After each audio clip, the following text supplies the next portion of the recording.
আসসালামু আলাইকুম ওয়া রাহমাতুল্লাহি ওয়া বারাকাতুহু। সুবহানাকা লা ইলমা লানা ইল্লা মা 'আল্লামতানা ইন্নাকা আনতাল আলিমুল হাকিম।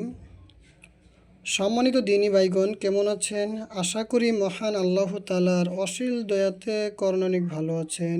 আমিও মহান আল্লাহ তাআলার অসীম দয়াতে করণিক ভালো আছি। আধ্যাত্মিক শক্তি চ্যানেল থেকে বলছি। বন্ধুগণ, আজকে যে সাবজেক্ট নিয়ে আলোচনা অবশ্যই আপনারা থাম্বনেল থেকে জেনে গেছেন আজকে কোন বিষয় নিয়ে আলোচনা। আজকের আলোচনা হলো যাদের স্ত্রী চলে গেছে অথবা স্বামী চলে গেছে, আপনারা অতি দ্রুত সেই অবাধ্য স্বামী অথবা অবাধ্য স্ত্রীকে আপনার নিকটে, সে যেখানে থাকবে, যে প্রান্তে থাকবে, সে আপনার নিকটে আসতে বাধ্য হবে ইনশাআল্লাহু আজিজ। এখন আমি কিতাবে কি লেখা আছে আমি আপনাদেরকে ভেঙে ভেঙে বলছি। অবশ্যই প্রেমিকাকে প্রেমের টানে অধিক করিবার তাবিজ। ঠিক আছে, কোনো প্রেমিক তাহার প্রিয়াকে যদি এইরূপ করিতে চায় যেন তাহার প্রেমিকা যেন তাহার জন্য সর্বদাই পাগলের মতো হইয়া থাকে, তবে এই নকশাটি সলিতা লিখিয়া 7 দিন পর্যন্ত তেল মাখিয়া প্রদীপে জ্বালাইবে।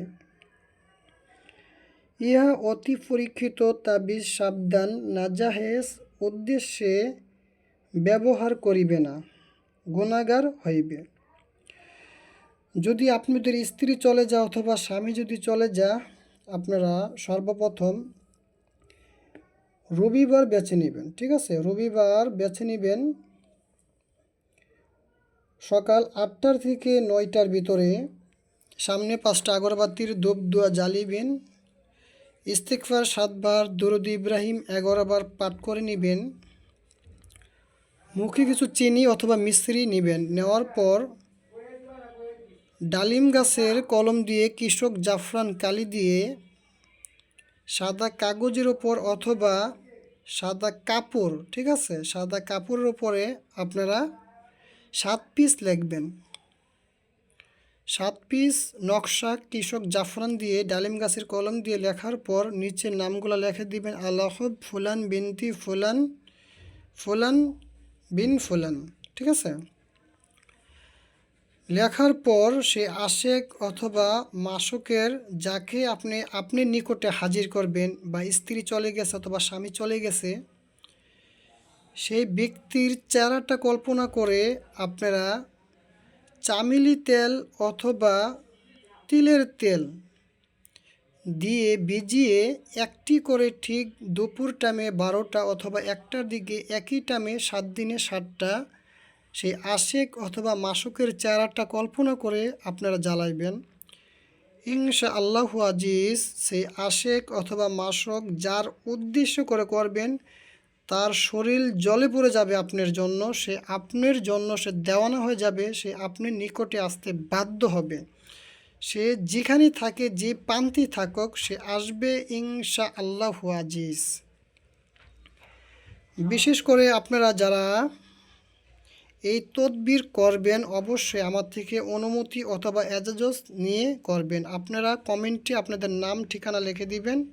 ঠিক আছে, আমার অন্তরের স্থল থেকে আপনাদেরকে এজাজত অথবা অনুমতি দিব।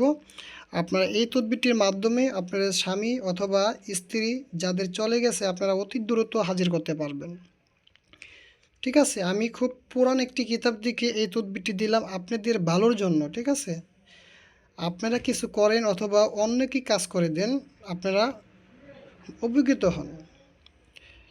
এখন যারা অবশ্যই এই তদবিরটি করবেন কমেন্টের নাম ঠিকানা লিখে দিবেন, আমার অন্তরস্থল থেকে এজাজত অথবা অনুমতি দিয়ে দিব, আপনারা কাজটি করতে পারবেন। আর যারা এই কাজটি করবেন অবশ্যই স্বামী স্ত্রীর ক্ষেত্রে কাজটি করবেন, অন্য কাজে এই তদবিরটি খাটাবেন না। ঠিক আছে, আমি আপনাদেরকে সকলকে বলছি আপনারা স্বামী স্ত্রীর ক্ষেত্রে শরীয়তের পন্থায় কাজটি করবেন, অবশ্যই কাজটি হবে, কাজে মিস হবে না। কেননা এই তদবিরটি অতি পরীক্ষিত তাবিজ, সাবধান, নাজায়েজ উদ্দেশ্যে ব্যবহার করিলে গুনাহগার হইবে। ঠিক আছে, দেখে নিন। আমি তার জন্য আপনাদেরকে বলছি আপনারা স্বামী স্ত্রীর ক্ষেত্রে কাজটি খাটাবেন। হ্যাঁ, যাক আজকে এ পর্যন্ত বিদায় নিচ্ছি।